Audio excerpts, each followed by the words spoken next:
They just left. Witnesses say that driver was speeding and is still on the run.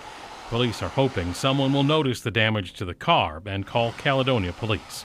In Caledonia, Nick Bohr, WISN 12 News. Now, 12 News did speak with the victim's wife this evening. She didn't want to do an interview, but wanted to thank the 4 people who did stop to help her husband. He has surgery scheduled tomorrow to repair his badly fractured leg.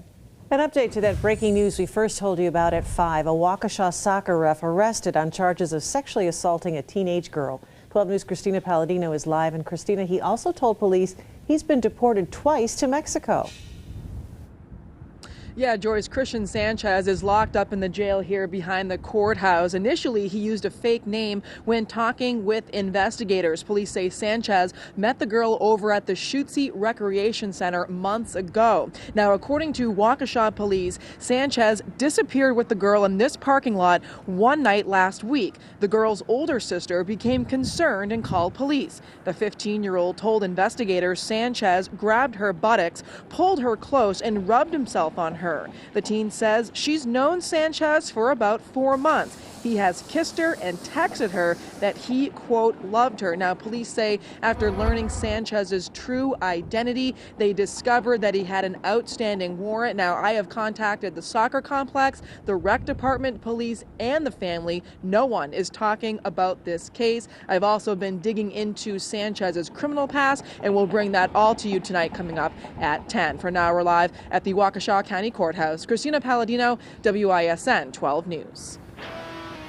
Boy, a foggy day around here. You can see it draped over the iconic art museum. Yes, that's what that is at Milwaukee's lakefront. Chief Meteorologist Mark Baden is here. Mark, we're trading the fog for some frosty temperatures. Yeah, get ready for a temperature tumble that'll be moving in for this evening. The nice thing is this is the top of the U.S. Bank building, and you can actually see downtown. It was dangerously foggy for a time today, with visibility being knocked down to mere feet. And so please take it easy when we have weather like that. Now, the good thing is we don't have the fog, at least the dense fog, to worry about. Still a few spots where we have a little bit of light fog. But now the temperatures will start heading downwards. We're going to be back down into the 20s later on tonight. And that's just the beginning. It's going to get even colder when you expect wind chills below 0 coming up in a couple minutes. All right, thanks, Mark. Emergency responders rescued 2 fishermen this morning after their all-terrain vehicle broke through the ice on Delavan Lake in Walworth County. Rescue squads used a hovercraft, but the search was difficult because of all that heavy fog.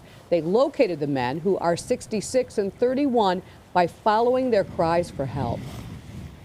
How much longer could they have lasted in that water? Less than 5 minutes. The one gentleman was already going under the water, and he was going unconscious, so less than minutes, yeah. What a close call. The men were taken to a hospital where they are in stable condition. The author of this controversial book, The Truth Behind the Black Lives Matter Movement and the War on Police, speaks to state sheriffs and deputies at their conference. 12 News' Terry Sater sat down with the author and asked the Sheriff's Association exactly what he's teaching. The book is The Truth Behind the Black Lives Matter Movement and the War on Police. Law enforcement officers from across the state spent the day listening to the author, forensic criminologist Ron Martinelli. Some people may find it controversial that your book may set up in the mind of an officer that there's a war on them and that that's how they have to approach each and every day and the interaction they have with people. Well, first of all, you have to read the book first of all, but I'll give you some insight into the book. No, that's not what we teach here. What the officers are learning is about this Black Lives Matter movement and how that negatively impacts what they do as officers. According to the National Law Enforcement Officers Memorial Fund, officer fatalities nationwide rose to their highest level in 5 years in 2016. There were 64. Martinelli was booked for the conference after 5 officers were killed in Dallas last July. Veteran Dane County Sheriff Sergeant R.J. Lurkin is with the Sheriff's Association. So why did you decide to devote a whole day to listening to this author and what he has to say about this? Well, our association understands that it's certainly a hot topic nationwide. With some of these groups, there's a sense of distrust towards police officers and deputies. How do you rebuild that? And that's a very good question, and that's certainly something that can't be done overnight. I mean, there is animosity toward law enforcement, and some of it is very justified, to be honest with you. But we as law enforcement officers on a state and nationwide level need to need to try to build that trust again. The author says his book is based on facts, not opinion. They learn strategies on how to effectively deal and engage with the community better so that they can be better officers on the street.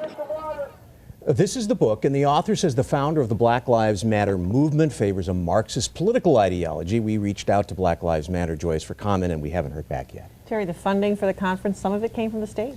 That's right, and the Wisconsin Department of Justice gave a training grant of $10,000 to help fund that conference. All right, Terry, thank you.